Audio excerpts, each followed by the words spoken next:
Charlando con la cloaca.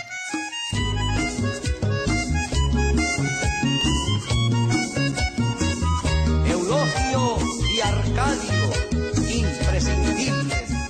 Hoy, ¿qué elige Colombia?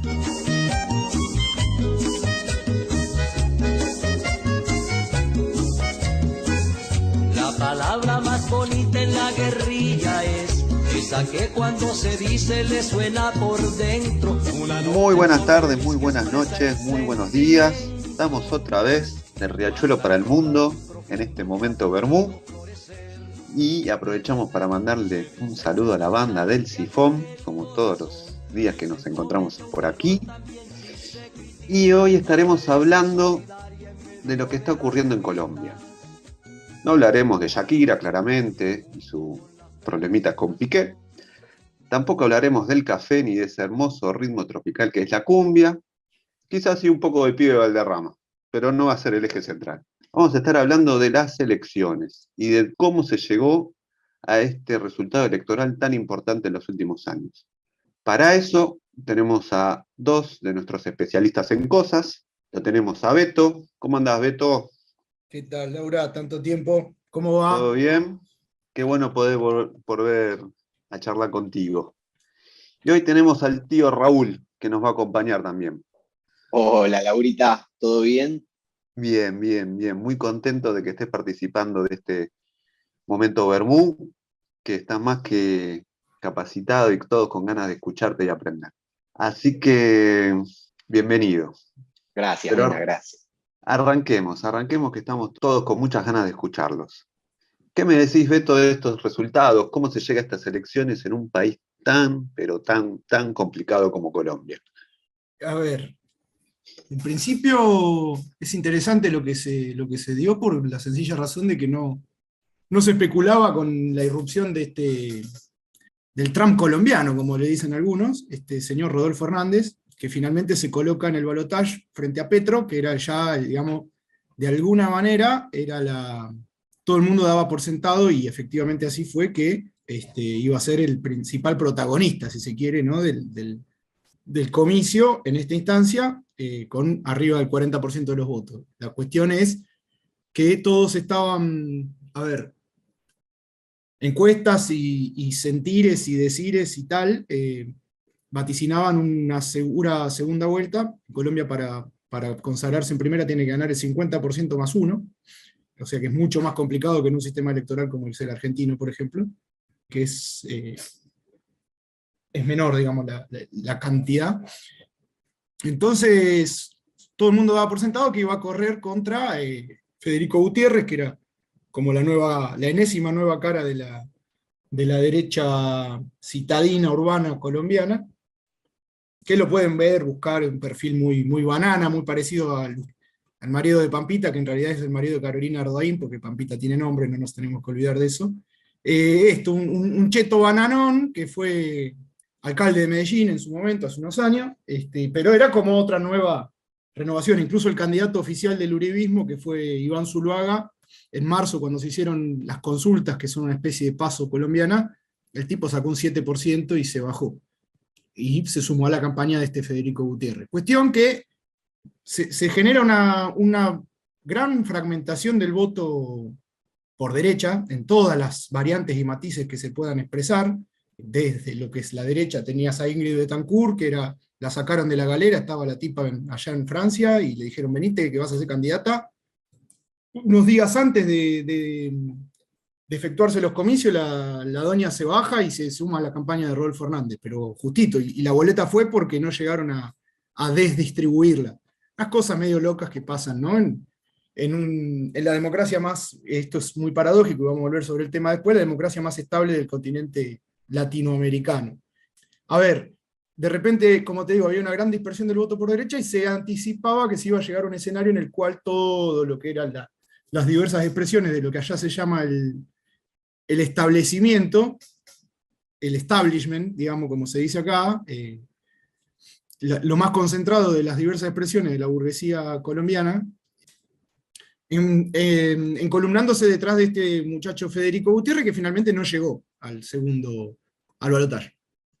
Emerge entonces este señor, que la verdad que poco lo habían visto, que es un viejo cascarrabia, hasta es un personaje un tanto, uno más o menos comprende la simpatía que puede despertar, porque es un viejo que putea, y un viejo que se jacta de ser específicamente todo aquello que vendría a impugnar Petro, en el sentido de no solamente la cuestión del uribismo criminal, que lisa y llanamente lo es, criminal, corrupto, narcotraficante, paramilitar y todos los adjetivos que se le quieran sumar a la red delictiva en base a la cual gobernó los designios de aquel país durante 20 años, este señor Uribe Duque, el actual presidente, ya sabemos que es un delegado de Uribe, como lo iba a hacer eventualmente este Federico Gutiérrez, que finalmente se quedó afuera. Cuestión, que aparece este señor con un discurso de lo que se llama comúnmente antipolítica, impugnatorio de absolutamente todo, en términos, digamos, de anticorrupción, el partido se llama Liga de Gobernantes Anticorrupción, el señor fue alcalde de Bucaramanga, en un momento tiene 70 y pico de años, hizo la guita básicamente metiendo familias pobres en créditos hipotecarios imposibles de aquellos que se pueden ver en lugares donde la economía está completamente liberalizada, como es gran parte de Colombia. No quiero decir que acá estamos en el paraíso populista, pero de ningún modo existen tantos reaseguros a la reproducción de la vida, directamente hablamos de lo básico, como hay en un estado como el argentino, ¿no? Un estado mucho más constituido en ese sentido, con cierto despliegue hacia lo social, siendo muy general en la caracterización, muy genérico, que en Colombia no se ve ni por asomo. Bueno, sobre esa necesidad acuciante de grandes masas de la población, este señor Rodolfo Hernández es su fortuna. Y ese es el contendiente de la gran esperanza de la progresía colombiana y la progresía, diría yo, continental, que venía siendo Petro y al cual todos daban ya como casi por asumido. De hecho, yo voy cerrando, días antes de la elección, escucho algún debate muy típicamente de cenáculo progre, o más bien de izquierda incluso, diciendo, bueno, ¿cómo va a implementar Petro lo que está planteando? Como diciendo, ya dando por hecho consumado que el tipo ganaba, y de repente nos encontramos con que, medio de chiripa, de ojete, de casualidad, como quieran decirle, o de una manera acaso imprevista, para ser un poco más spinetiano en el decir, aparece este señor que es el nuevo mascarón de proa de lo que son los sectores tradicionales, si se quiere, siendo muy general en la caracterización de lo que es la política colombiana. Lo que hay en todo caso para mí es una síntesis que expresan los dos candidatos, un rechazo a lo instituido, ¿no? A lo que ya se conoce dentro de los límites estrechos de una democracia republicana, etcétera, etcétera.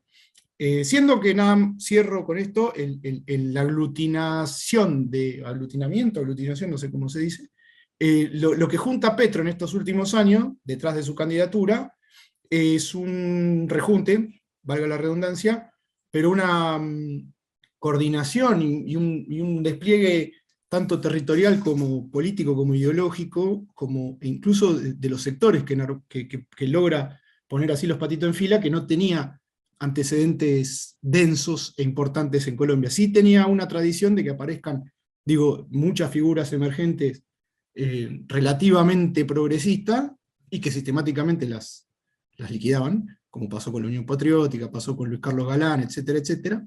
El hijo de Luis Carlos Galán, tiene el sello del nuevo liberalismo, que era un desprendimiento del liberalismo tradicional, etcétera, y hoy creo ayer anunció que se pasaba a apoyar a Rodolfo Hernández, cuando todo el mundo lo contaba del lado progresista, ¿no? De Petro.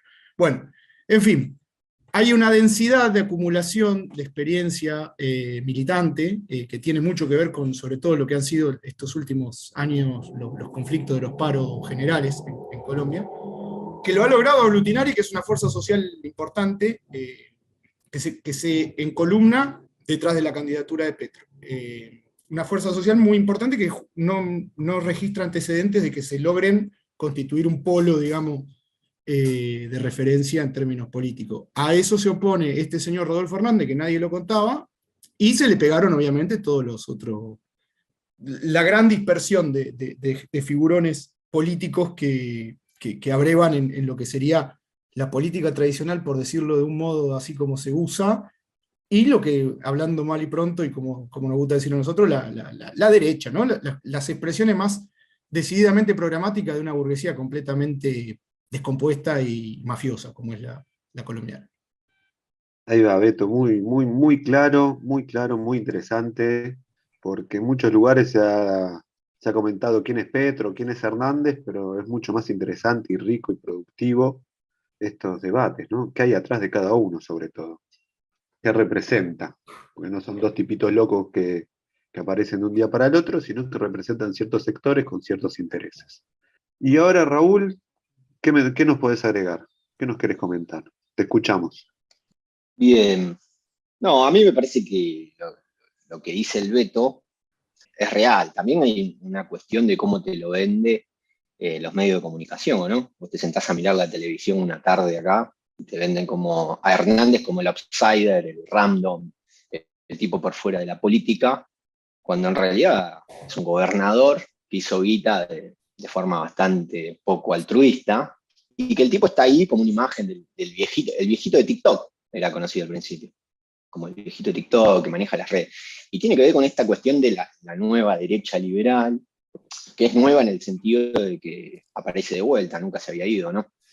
Se despega de la ortodoxia que capaz que acá en Argentina estamos acostumbrados a ver con el peronismo, esa ortodoxia neoliberal, que en la época de Menem se comió a la UCD y a todos los partidos liberales. Entonces te aparecen estos tipos como Trump, como Hernández, como Katz en Chile, y son fenómenos nuevos donde realmente la izquierda en general no ha sabido cómo manejarla. Y me parece que ahí, en ese no saber cómo manejarla, entra también la forma y el contenido de lo que Petro expresa, ¿no?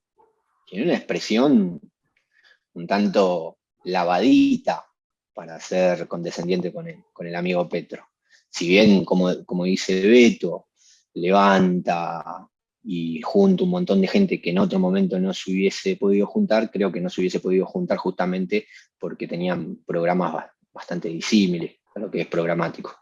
Me parece que con la lavadita de cara del progresismo actual, esta segunda ola del progresismo que se monta sobre ciertas rebeliones, entre comillas, le lavan la cara al programa y te meten un montón de contenido que no hace al fondo de la situación y juntan, se amontonan.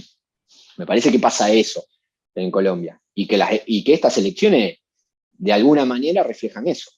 Por eso también, y no creo que sea un dato menor, que más del 40% de la población colombiana no fue a votar en una de las elecciones que se consideran como las más trascendentes después del tercer acuerdo de paz en Colombia. Me parece que no podemos dejar de remarcarle al oyente y entre nosotros cuando debatimos de que este es en realidad el tercer acuerdo de paz de Colombia y hay que ver si funciona. El primero fue con la coordinadora guerrillera de la FARC, el M-19, el ELN, que fue la Unión Patriótica, que la burguesía colombiana lo arrasó en un genocidio que tiene un muy bonito documental que cualquiera puede buscar por internet y encontrar, que se llama El baile del gallo rojo, donde hicieron desaparecer un partido a machetazo, matando gente a troche y moche.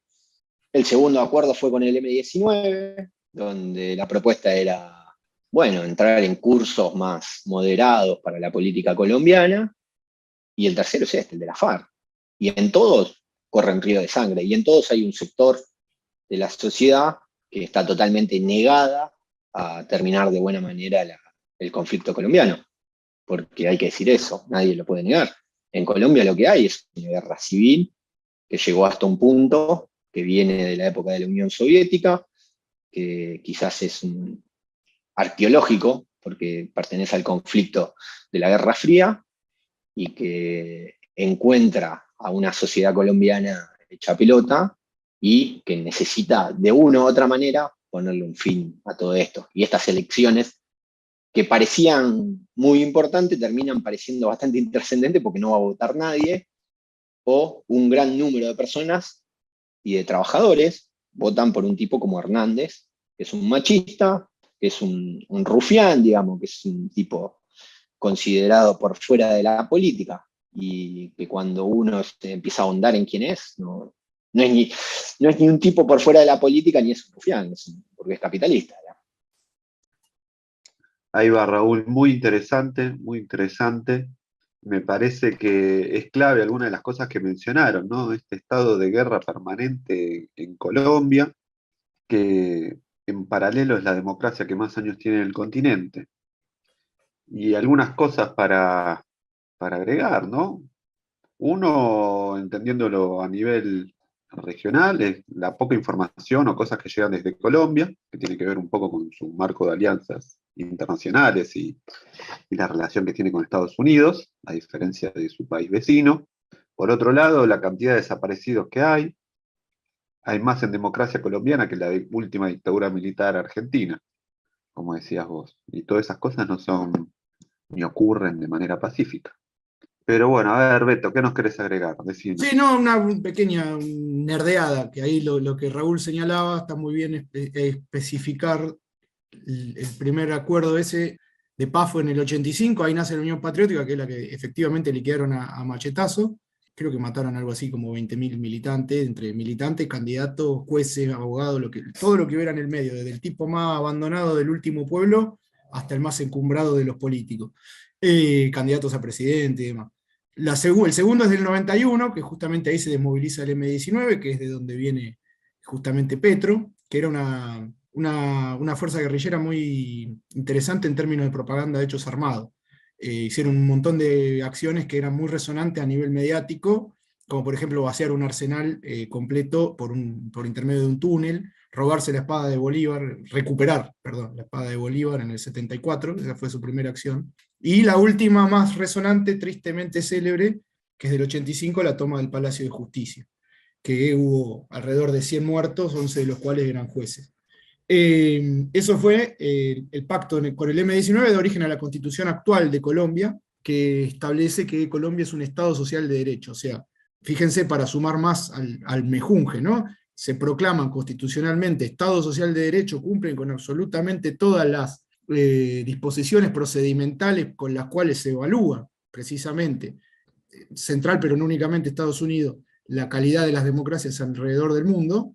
Hay periodicidad en la elección, hay división de poderes, toda la zaraza, todo el verso, y no para de haber sistemáticamente asesinato, desaparición, persecución, desplazamiento, todo esto mediado además por la sencilla razón de que se trata de la nación-estado, digamos, el país más masivamente productor de cocaína del mundo, al punto tal de que después del último acuerdo de paz que se suscribe en 2016-17, y en esa oportunidad también es interesante mencionar que se hizo un referéndum y que la mayor parte de la población votó negativamente, con la siguiente particularidad: en las ciudades el no ganó abrumadoramente y en el campo ganó el sí hasta por el 99%, lo que pasa es que por una cuestión de densidad poblacional se impone, obviamente, aquello donde, digamos, lo que estaba más lejos del conflicto, ¿no? Lo que se ha vivido en los últimos años, por un lado, es el cierto desplazamiento del conflicto hacia el ámbito urbano. No es que antes no pasara, pero que ahora empezó a tener otros ribetes. Y justamente, de la firma del pacto, del último acuerdo de paz, contrariamente a lo que está contenido en lo que se firmó en La Habana, entre el Estado y la FARC, que era la reducción drástica y significativa de las hectáreas copadas por el cultivo de coca para la producción de cocaína, muy lejos de eso, y eso ¿qué implicaba? Porque esto es importante, la sustitución de cultivo, que le den al campesinado que vive de eso una alternativa para poder sobrevivir. Nada de eso se cumplió, y hoy por hoy, tengo el dato por acá dando vuelta, hay 245.000 hectáreas sembradas de coca, y Colombia exportó en el último año algo así como 10.000 toneladas de cocaína, que es el récord absoluto. O sea, lejos de avanzar en aquello que se pretendía avanzar a partir de estos acuerdos, que precisamente hay un sector, una fracción de la burguesía colombiana que impulsa a modo de hacer más barato, o digamos, de hacer más rentable incluso y viable el capitalismo colombiano. Lejos de eso se ha revertido en mayor extensión de la ilegalidad, mayor extensión de la informalidad, mayor extensión de lo que es el potencial económico gigantesco del narcotráfico, y por ende el extendimiento y el regreso a la guerra, con lo cual hay un autor colombiano que se llama Beltrán, que plantea que el Estado colombiano padece algo que él denomina un síndrome de incumplimiento. Es como que recurrentemente volvemos a esta situación en la cual el Estado se caga en aquello que firmó. Yo ahí tengo un pequeño matiz medio nerd también, de que no se puede hablar de síndrome, porque en todo caso es, o sí puede ser un síndrome, pero que es completamente funcional. El Estado colombiano justamente funciona así a partir de eso. Y se retroalimenta en la reedición de una guerra que parece que ya hay generaciones que ni siquiera saben por qué pelean ni de qué bando. Incluso sucede el cambio de súbito de estuve 5 años en la FARC, después me pasé a los paramilitares, después traté de ser agente de seguridad en la ciudad, y después me volvieron, es una gran tragedia, digamos, esta cuestión de vivir en guerra. Y eso convive, cierro para remarcar de nuevo esa paradoja, con una democracia institucionalizada, robusta, fuerte, y instituciones que funcionan, como diría acá cualquier periodista, ¿no? Cuando en realidad lo que sí, efectivamente esa democracia funciona con unas características que obviamente sirven a unos intereses muy concretos y claramente señalados. Muy interesante, Beto, muy interesante, y recalco esto que decís, ¿no? La diferencia entre lo que se dice y escriben las leyes con la realidad material, ¿no? Porque muchos consideran que el mundo se cambia por lo escrito, por lo que se dice o la forma que se dicen, cuando la realidad te da un sopapo, que nada más no la ves, si estás ciego o simplemente la ignorás. Perdón, en ese aspecto me parece que vamos a estar de acuerdo con Raúl, que era mirando la campaña de Petro, uno parecía que estaba viendo esto último que vos mencionás, Laura. La cuestión esta de que, bueno, está listo, todo bárbaro, pero vos estás haciendo campaña para Suiza, viejo. ¿Qué país vas a gobernar? ¿Cómo vas a arreglar esto y lo otro? Y de repente, bueno, nada, perdón, volvimos a esta... Se desnuda nuevamente todo sobre aquello que está montado, todo este circo institucionalizado, ¿verdad? Totalmente, totalmente. En un país con una crisis de empleo muy grande, de precarización laboral muy grande, y en contrapartida el servicio militar obligatorio. Entonces, ¿de qué vas a laburar? Pero sabés disparar casi desde que naciste. Entonces, es como un círculo vicioso, ¿no, Beto? Pero bueno, Raúl. Sí, yo cuando decías esto último, Laura, pensaba en la anécdota del patrón Bermúdez, ¿no? Cuando jugaba en Newell's y lo fueron a apretar los barras y el loco le sacó un machete. Y el patrón cuenta que le dice, maestro, yo nací con un machete y con la posibilidad de que me macheteen en la puerta de mi casa y me corten la cabeza. ¿Qué me venía a decir? Si me va a matar, mátame acá. Y lo de la barra de Newell's, ¿viste? Se quedaron. Claro, el patrón Bermúdez, ¿viste? Claro. Le da un patadón, ¿viste? Y te rompió una rodilla, pero habla de la idiosincrasia colombiana, loco, ¿viste? Es una sociedad que tiene por lo menos 5 generaciones que nacieron en guerra. Y no nacieron en una guerra donde es una guerra fronteriza. Es una guerra donde... A ver, expliquémoslo para el que no sepa. Colombia es un país netamente selvático casi. Las ciudades son islas de ciudades dentro de un país que tiene una extensión territorial bastante propicia para la guerra de guerrilla y este tipo de conflictos. Y lo que sucedía habitualmente era el desplazamiento de la población campesina, que existía hasta mediados de los años 50 y 60, a las ciudades, que esos traían, digamos, toda la violencia que habían vivido en el campo con los militares, y en muchos barrios populares terminaban apareciendo el fenómeno que se va a conocer y hoy conocemos como los paramilitares, digamos, las famosas Autodefensas Unidas de Colombia, que es uno de los tantos nombres que ha tenido la participación del ejército en el conflicto, ¿no? Porque, digamos, hay que desmitificar un poco esto. Yo tengo la idea, la teoría de los 3 estados, ¿no? En Colombia. El estado que uno conoce, capitalista, habitual, de la burguesía, digamos, el estado clásico, con leyes, derechos e instituciones. Un estado insurgente, como es el estado de las fuerzas guerrilleras y revolucionarias de Colombia. Ahí puede entrar el ex M-19, la FARC, el ELN, el Ejército Popular de Liberación, no sé, el millón de organizaciones guerrilleras que existieron y que todos conocimos a lo largo de la historia, porque eso siempre lo tuvimos latente, siempre estuvo ahí. Cualquiera que pensaba en Colombia sabía que había una guerra, que había un conflicto armado, tiro fijo. Yo recuerdo ser un poco más joven y ver a Tiro Fijo en TBR acá en Argentina, ¿viste? O a Jacobo Arenas. Hacían informes sobre eso. No, digamos, está presente en la sociedad latinoamericana y me imagino que la colombiana se palpita totalmente. Ahora, hay un mito común, ¿viste? Está la guerrilla, el ejército y los paramilitares. Y los paramilitares parece que no existen, ¿viste? Existen, pero no existen. Y en realidad lo que son el brazo armado de otro estado paralelo que existe, que como bien decía Beto, es el narcotráfico. El narcotráfico es un negocio burgués. Mucha gente cree que el narcotráfico es un pibe vendiendo faso o merca en una esquina para un dealer que viene de lejos, que no está, y no lo relaciona a los empresarios de saco y corbata, ¿viste? Pablo Escobar era un gran burgués. El problema con Pablo Escobar era que cuando se quiso meter en política lo rajaron, digamos. No quisieron que se meta en ese otro estado, quizás.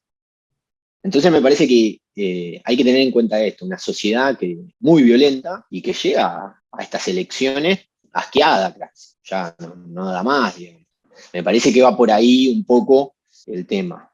Una guerra interminable, porque ninguna de las dos fuerzas, digamos, ninguno de los dos sectores o tres, yo pongo a los paramilitares y al ejército como una misma fuerza y a la guerrilla insurgente y el pueblo como otra. Ninguna de las dos fuerzas en pugna tiene la capacidad de destruir a la otra, entonces tienen que llegar a acuerdos. El problema es que al acabarse la Guerra Fría y la Unión Soviética, las fuerzas insurgentes perdieron la posibilidad de sostener la lucha y ganar, digamos, a nivel internacional. Digamos. Juegan con un papel muy contradictorio, muy para atrás. Y se ve hoy en día en el papel que representa Petro, que es ni más ni menos que la rendición incondicional de la sociedad colombiana ante la guerra, digamos, ante estos sectores. Entonces por eso prefieren hablar de darle derechos sociales tipo Suiza a una sociedad que tiene otros problemas un poco más graves. Economía verde era el caballito de batalla. Que eso, digo, puede pegar muy bien en Bogotá, pero en el Valle del Cauca tienen alguna que otra idea con respecto a lo que es vivir de la agricultura. Porque vivir de la agricultura implica arriesgar la propia vida desde que uno nace, digo, a lo Patrón Bermúdez. No sé bien de qué parte era el patrón, pero de dónde es originario, pero digo, de cualquier lado podés recoger testimonios similares. Una cuestión ahí con respecto a esto que señalabas de la rendición incondicional. Yo ahí tengo algún tipo de duda en el sentido de, sí, efectivamente, digo, me parece que lo que se trata es, en todo caso, de comprar treguas una tras de otra. Entonces ya nadie se acuerda justamente lo que sucede, ya nadie se acuerda por qué está combatiendo. Después, por ejemplo, en una cuestión muy pequeña, la trayectoria de Uribe arranca en el 80 y pico, siendo justamente autoridad de aplicación, el capo de la autoridad de aplicación de una determinada oficina gubernamental que se ocupaba de controlar el espacio aéreo en Antioquia, que es el departamento, digamos, donde está Medellín, que es de donde sale Pablito. Precisamente, Uribe asume después de que mataron a otro Uribe, que era el que estaba a cargo de la misma oficina, antes que él. La carrera de Uribe en términos políticos inicia con Pablo Escobar y es clarito, y hoy por hoy está haciendo, justamente ahí viene el desprestigio que empieza a caer encima de la figura de Uribe en los últimos años, porque empiezan a multiplicarse causas en las cuales los relacionan muy específica y explícitamente con el fenómeno del paramilitarismo. También, como siempre sucede, hay una sociedad que dice, oh, no sabía, cómo, nunca me dijeron, nunca me enteré, y más o menos era Vox Populi. Simplemente ha sucedido que, en función de los acuerdos de paz, y esta última edición de los acuerdos de paz, se pone en pie lo que es la Jurisdicción Especial para la Paz, que es la JEP, otra vez, ¿no? Sí, seguimos amontonando adornitos institucionales, pero que efectivamente algunas cosas permitió, digamos, desvelar, sobre todo que están confesando a patada un montón de paramilitares sus vínculos de dónde venía, tanto la cuestión organizacional como financiera, como operativa, como los entrenamientos. Incluso eso está recontra estudiado y demostrado. Ha habido agencias privadas y no tan privadas provenientes de Israel entrenando paramilitares durante 10, 15 o 20 años en Colombia, y apuntalando siempre, como marcaba Raúl, el tema central, pero no únicamente el negocio del narcotráfico. Digo, también han colaborado y colaboran recurrentemente con lo que allá se llama los megaproyectos, que tienen que ver con correr la frontera extractivista, por decirlo de algún modo, para usar un término muy en boga, ¿no? Por un lado eso, y por otro, ahora pasó hace poquito, en mayo, justo antes de las elecciones, a principios de mayo, que cayó preso, o casualidad, un señor apodado Otoniel, que era el capo de lo que hoy queda de las AUC, las autodefensa, de los paracos, que se hacen llamar los surabeños y qué sé yo, y este señor lo extraditan a Estados Unidos.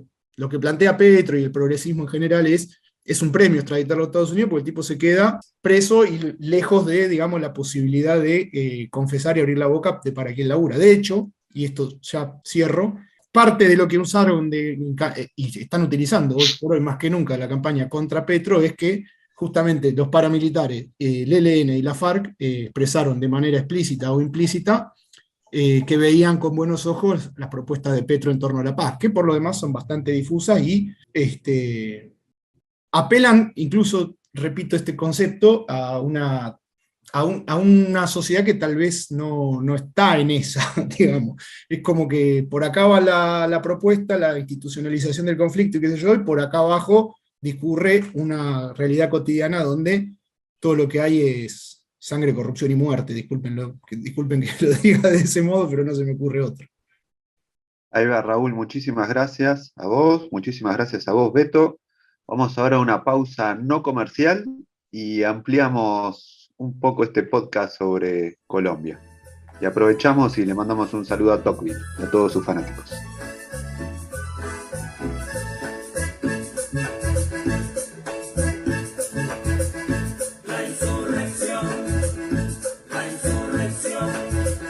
Es la bola con Manuela, combatiendo en la trinchera, con Galán y Carbonell. La insurrección, es centella comunera, el mismo Jacobo Arenas, el mismísimo Manuel. La insurrección, es un viento huracanado que avanza remolinado, destruyendo la maldad. La insurrección, es el pueblo alborotado, con las armas en la mano, respirando dignidad. La insurrección. Volvimos, acá estamos de vuelta y continuamos con este hermoso momento Bermú.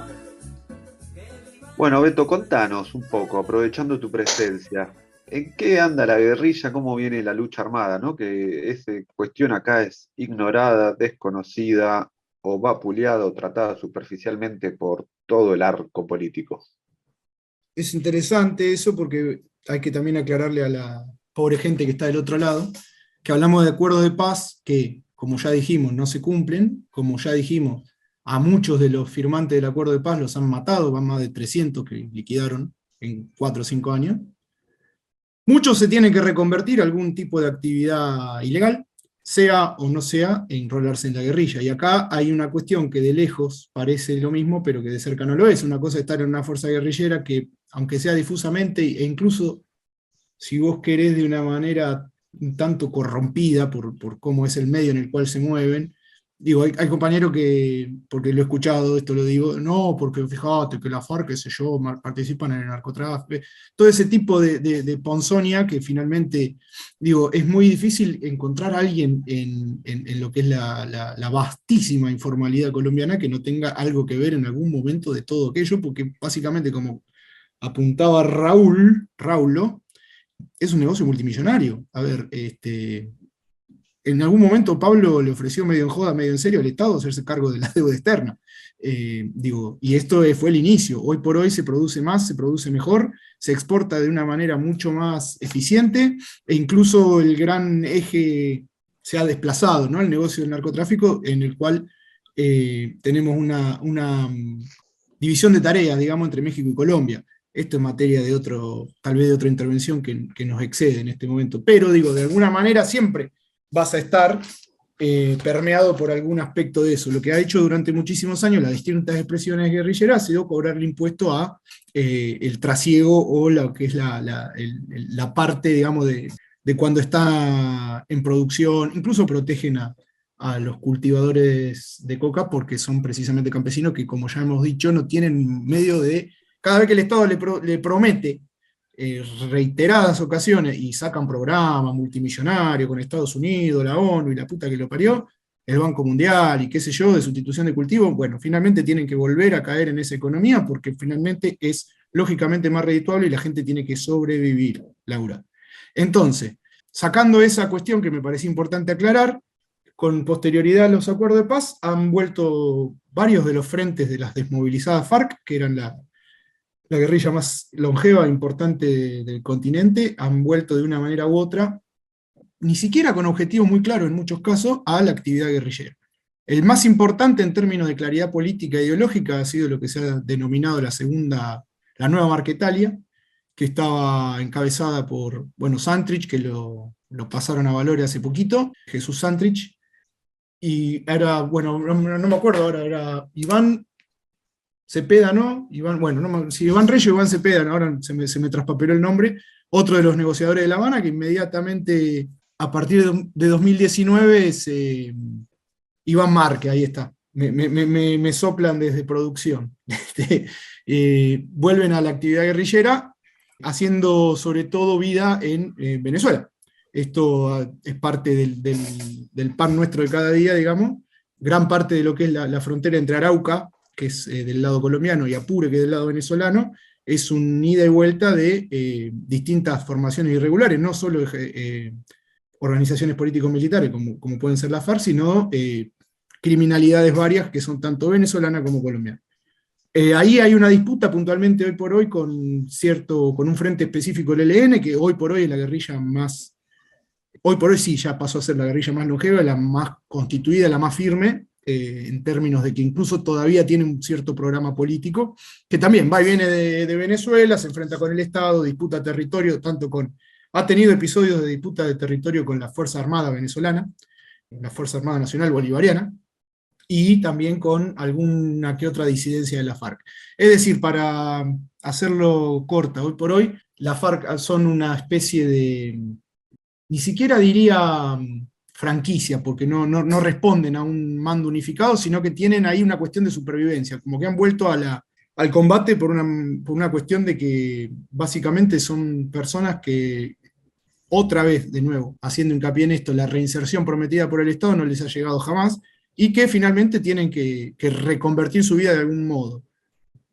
Esos son todos los frentes que no están en la segunda Marquetalia, ¿no? De la FARC. El ELN, hoy por hoy, como mencionaba, es una fuerza político-militar constituida que abandonó las conversaciones de paz con el Estado en el 2019.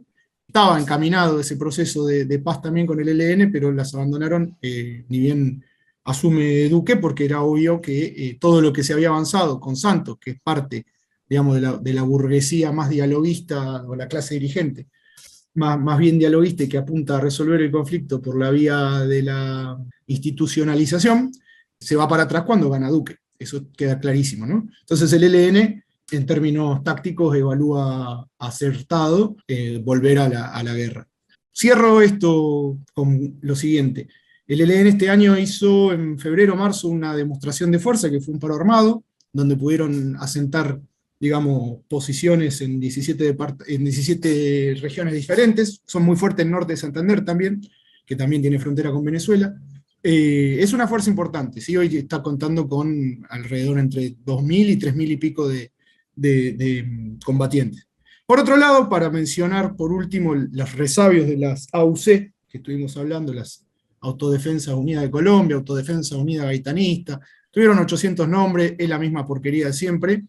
Este Otoniel que mencionábamos antes, que cayó ahora extraditado a Estados Unidos, el tipo se formó en el EPL, que era justamente una guerrilla maoísta que se disolvió hace ya unos cuantos años, inició su vida como guerrillero y después devino un mercenario asesino, narcotraficante, Y hoy por hoy, de las Fuerzas Armadas irregulares, digamos, no estatales de Colombia, es la más grande, ¿sí? Los paramilitares, esto que se autoperciben, se autodenominan, se reconocen como los urabeños, porque provienen de Urabá, centralmente, que es una región ahí cerca de Antioquia, cerca de Medellín. Son entre 3.500 y 5.000 tipos, y mujeres seguramente también armados, que están como apuntalamiento específico del negocio del narcotráfico, muy vinculados con el narco mexicano, y que, eso sí, operan con el método de franquicia, es decir, yo tengo una pandilla que se dedica a robar estéreo y no sé cuántas cosas más, y que más o menos tiene pinta de estar para otra cosa, y quiero referenciarme ahí, bueno, eventualmente te reconocen como parte de los urabeños, que como que eso, le da un tipo de cartel a criminales de todo tipo y color que hay para hacer dulce, ¿no?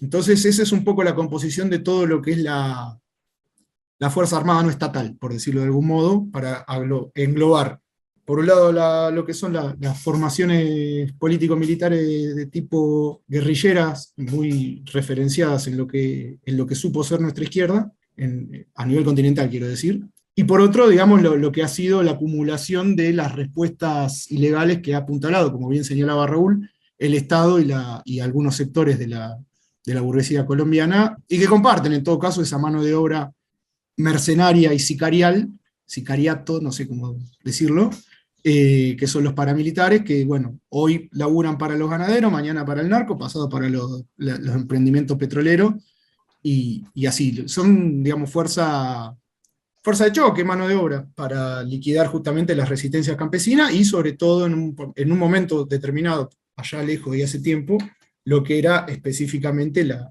efectivamente existente amenaza guerrillera.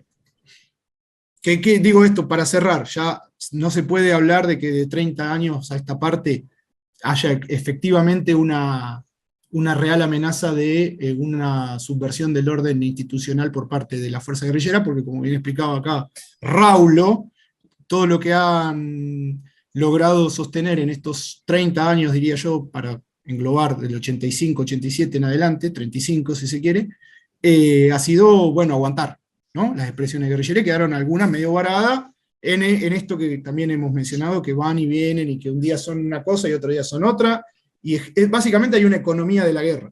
Eso sería un poco el panorama que estamos avisorando hoy. Ahí va, muy bien, Beto, increíble el nivel de detalle, de precisión, y sobre todo entender la realidad como algo dinámico, en cambio, en movimiento, no como algo quieto que se pueda analizar al infinito, ahistórico. Pero bueno, avanzando un poquito, a ver, Raúl, ¿qué tenés para decirnos sobre esto? Y vos sabés que pienso lo que decía el Beto, uno habla de guerra, y el que está escuchando esto dice, estos loquitos están hablando de guerra, y se imagina una guerra tradicional, no sé, Ucrania, Rusia, un conflicto armado donde van dos ejércitos con dos tanques, artillería, aviones, se cagan a tiro, toman ciudades y listo, ¿no? Como que si la guerra fuese eso, digamos. En cierta manera lo es, pero es algo más profundo. Antes de meterme en el concepto más sociológico de todo esto, me parece que hay algo interesante de la guerrilla colombiana, y es que cada vez, o de la población que participa en ellas, cada vez que hicieron un acuerdo de paz, a los que se desmovilizaron los cagaron matando, ¿viste? Entonces, ¿por qué sigue existiendo, digamos, estos frentes autónomos de la FARC? Y porque los tipos tienen ejemplo, la Unión Patriótica, como habíamos dicho hoy, donde quisieron participar en política de forma legal y lo mataron a todos, desde el candidato presidencial que tenían hasta el último candidato concejal, que en Colombia le dicen de otra manera, no me acuerdo cómo carajo le dicen, pero cosa de los colombianos, que hablan raro además. Entonces, si a vos te viven matando, a tu papá se quiso desmovilizar, lo pagaron matando, tu hermano más grande, en el 91 con el M-19 se desmovilizó y lo cagaron matando, o le cortaron una pata a los militares, para ponerlo como ejemplo, vos llegás ahora y cuando te vas, llegás y decís, bueno, ojo, no sé si está tan bueno dejar las armas y irme a la ciudad y volver y desmovilizarme, porque tengo dos antecedentes donde te pasaron a cuchillo, ¿viste? Te desplumaron como una gallina. Entonces me parece que eso también genera estos grupos que siguen existiendo y que se siguen retroalimentando con ese miedo de la desmovilización. Pensemos que no sé cuánto, la verdad que el número ya lo perdí porque uno se cansa de contar muertos, pero las noticias cuando te llegan de Colombia son: mataron otro ex guerrillero de la FARC, mataron otro militante allá o líder social que era de la FARC. Entonces, el número se vuelve algo intrascendente en un momento cuando son tantos. No sé si Beto lo tiene por ahí al número y nos puede tirar algún número de eso. Pero bueno, cualquiera que lo googlea lo encuentra. Digamos. Constantemente hay muertos y muertos y gente que se desmovilizó, que quiso entrar al juego de la burguesía y lo cagaron matando, ¿viste? Entonces, no me extraña que haya estos rebrotes de pequeños grupos. Ahí dicen de la producción que hasta 2023, perdón, 2023, hasta 2022 van 3.557 muertos en general, con 37 masacres de campesinos y líderes sociales. Qué producción que tenemos, loco. Mirá los números que te tiré. A lo que voy, y en esto quiero cerrar un poco el tema de los grupos, es que estos números no son azarosos. Entonces, si vos te volvés a la ciudad y no te reinsertan, no te dan laburo, no te cambian el cultivo porque sos campesino y no hay forma de cambiar el cultivo, ¿qué carajo vas a dejar de combatir? Si te matan, si se enteran que fuiste guerrillero o paramilitar, pongámoslo también para ponerlo, no generalizar, o generalizar en este sentido. Te cagan matando. Y a vos no te queda otra que seguir enfierrado. Naciste enfierrado, viviste violencia, no te vas a dejar matar. Nadie se va a dejar matar por darle un voto a Petro, digamos. Cerrando esto, me gustaría hacer un concepto un poco más general para que nuestros fieles oyentes entiendan lo que pasa en Colombia. Y yo creo que en Colombia se da un proceso muy rico para entender la realidad latinoamericana. Es que en Colombia sí hay una guerra civil, digamos. Si bien puede estar llegando a su fin, es uno de los pocos países donde se llegó a una guerra civil.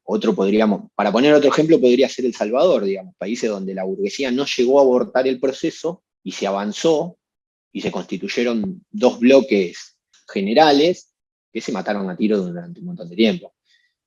Ahora, acá en Argentina, nosotros podríamos decir que hubo una guerra civil, que hubo un principio de guerra civil en los 70, y eso lo frenó la burguesía. Digamos. Cuando vino Videla con Macera y Galtieri, lo que vinieron a hacer es poner un freno a una situación que se podía desmadrar, digamos. Eso habla de la capacidad del Estado argentino también, en cierta manera, de controlar ciertos procesos, digamos. En Colombia esto no pasó, digamos, el Estado colombiano era mucho más débil y sobre todo me parece que no había vivido la experiencia de profundizarse, digamos, que nos dio el peronismo acá en Argentina, donde tenés un Estado mucho más complejo que integra a la sociedad y no la expulsa, no la deja por fuera, digamos, la sostiene en cierta manera. Entonces me parece que lo que pasa en Colombia es eso. Hay un estado de guerra civil que está llegando a su fin y una burguesía que quiere ponerle un punto límite a esto. Y una sociedad que acepta eso porque ya está totalmente desgastada en un marco general internacional, ¿no? Ahí va, Raúl. Muchas gracias, muchas gracias. A mí se me viene la imagen, quizá para cerrar este tema, con hasta sencillo, redundante, ¿no? Y después avanzar, es las noticias que llegaban del miedo a que asesinen a alguno de los candidatos a presidente, ¿no? Acá que nos pasamos escuchando que la grieta, que los modelos distintos, que Cristina, que Macri, todo eso pelotudeces que se cansan todos de repetir, no tiene nada que ver con lo que está pasando en Colombia. Candidatos haciendo campaña con escudos policiales delante de ellos para que no aparezca algún corchazo. Pero bueno, avanzando, cambiando, parando la pelota, levantando la cabeza y con ganas de seguir entendiendo lo que pasa en este país hermano. ¿Qué otros debates hay? ¿Qué se discute a nivel social, económico, geopolítico? El fracking, los recursos naturales. ¿Qué pasa en Colombia más allá de la guerra? Es algo que viene sobrevolando, ¿no? Esta noción que voy a tirar ahora no es nada más que poner en palabra algo que ya hemos dicho, pero explicitarlo. Digo, cualquier conflicto que escala a guerra, es un conflicto de intereses, es un conflicto que tiene su última ratio en lo que es la cuestión material, ¿no? Sí, para no aburrir demasiado, estamos hablando de un escenario de lucha de clase, no es que uno pelea por tales valores o tales otros bien abstractos y demás, que también están y son y existen digamos, tienen y calan mucho en la construcción de las subjetividades que están en conflicto. No obstante eso, lo que se está dirimiendo en todo caso es precisamente un conflicto estructural en el país más desigual del continente, ¿sí? Están los números, los indicadores, el coeficiente de Gini, la puta que lo parió. Si quieren tengo más numerito acá y me pongo en modo ametralladora.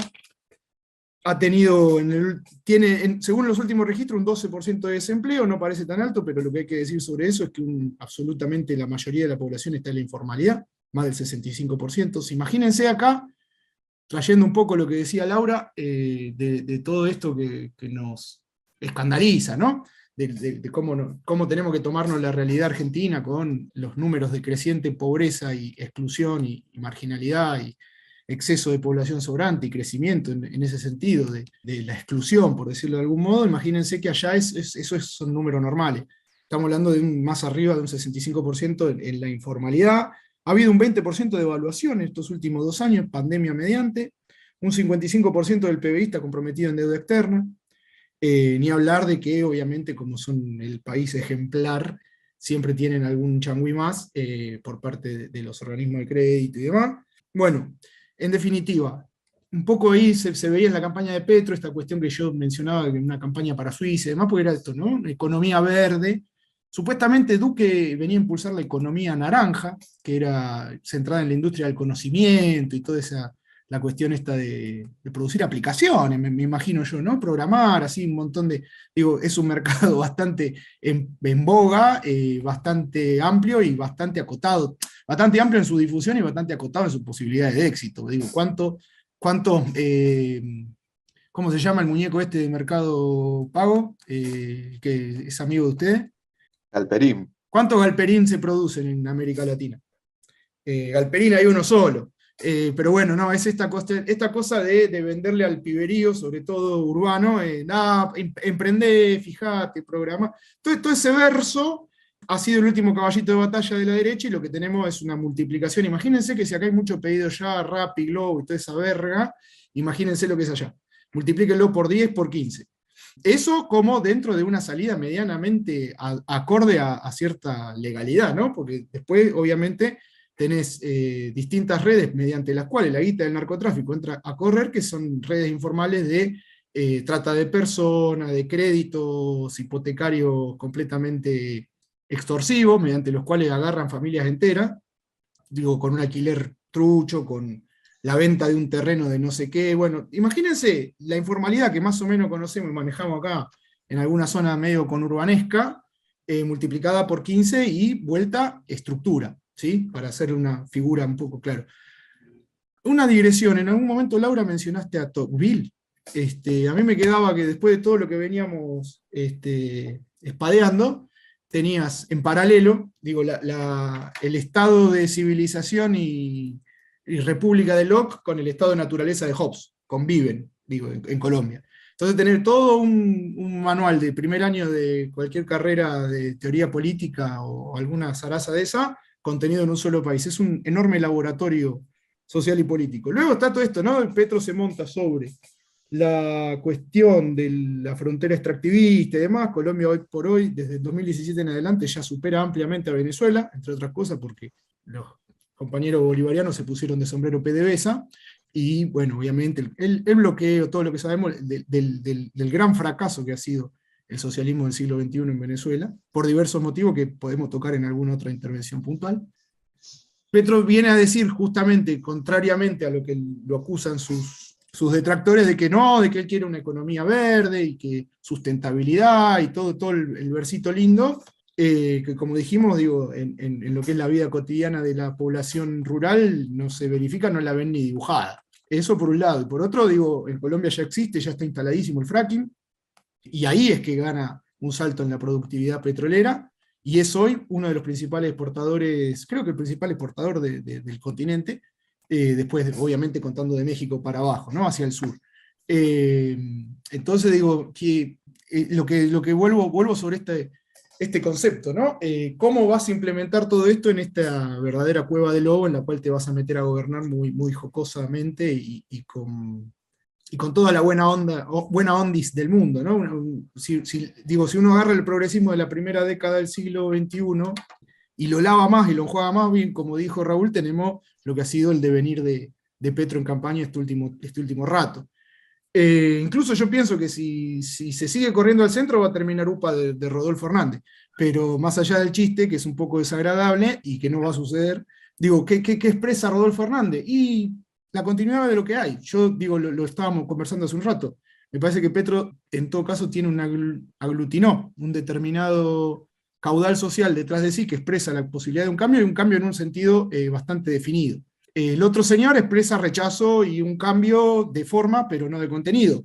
Con lo cual, lo que más o menos me puedo llegar a imaginar yo es que el proyecto de Petro tiene más que ver con un capitalismo humano, así medio baladí, de estos que generalmente se sintetizan parte de las fracciones más, si se quiere, lúcidas y pragmáticas de lo que son las burguesías latinoamericanas. Y el otro señor, si llega a ganar, que es muy probable incluso porque se constituyó de facto el Frente Antipetro, se le van a sentar un milico, un ganadero, un narco y un petrolero, le van a decir el programa de gobierno vos seguís haciendo boludeces con TikTok y nosotros te garantizamos gobernabilidad de la manera que sea, institucionalmente, y si no, están los fierros. Y vos, Raúl, para ir cerrando. No, bueno, me parece que Beto hizo una definición muy buena de qué representa cada uno programáticamente, ¿no? Yo definiría a Petro quizás como el Mujica colombiano con perfume francés, ¿viste? Es esta nueva ola de progresismo rosa que viene mucho más débil que el de la primera, ahora que se gusta usar ese término de la sola, ¿no? Que está montado en una cuestión económica de Colombia, que es Colombia, la burguesía colombiana, el capitalismo colombiano debe progresar hacia algún lugar, no puede seguir en lo que estaba, porque los colombianos, como bien decía Beto, es Cocalombia, merca, café y petróleo, digamos. Esos son los tres sectores grandes y paramilitares, digamos, ¿no? Cotizan en bolsa los instructores paramilitares colombianos. No es un dato menor, ¿eh? Entonces me parece que Petro es eso, digamos. No va a hacer mucho, que lo lamento por los amigos colombianos, que no se hagan muchas ilusiones. A lo sumo lo que hará Petro es representar una forma un poco más cariñosa del capitalismo, no más que eso. Y el otro viejito Hernández es un personero de todos estos sectores que no quieren reformar el capitalismo colombiano, digamos. Una reforma mínima, ¿eh? Tampoco hablamos de una reforma de sustituir importaciones, digamos. Nada, esto es, vamos para aquel lado que nos va a dar más ganancia en un capital totalmente fragmentado, donde la producción internacional ya está muy diversificada en distintos países, y Colombia se va a hacer fuerte en estos tres, pero con algún desarrollo tecnológico, me imagino. Bueno, muchísimas gracias a los dos. Aprendimos un montón sobre lo que está pasando en Colombia. Es imposible que un pueblo se proponga un problema que no puede solucionar. Nos queda como conclusión de lo que decía un poco Raúl. Y esta cuestión siempre que se va actualizando, la relación entre acumulación de capital y legitimidad. Parece que en Colombia van a pasar cosas interesantes, estaremos atentos, veremos de hacer otro momento Bermú. Muchas gracias a los dos, muchas gracias a nuestros oyentes, y como siempre desde la cloaca, tirándole un caño al hambre y un sombrerito al poder. Muchísimas gracias, nos vemos la próxima. ¡Chau! Sabe a pura miel comunista, exquisita, exquisita. La esencia de su contenido, su sentido es mantenernos bien unidos, muy unidos. Se vuelve agradecimiento al recibir, se engalana de humildad si es para dar, se condensa en carcajadas al reír. Llueven gotas de tristezas al llorar. Camarada es ese quien sin vacilar por el otro es capaz hasta de morir. Una fuerza con semejante moral, imposible que la puedan destruir. Camilo Guillermo, el comunismo es la expresión con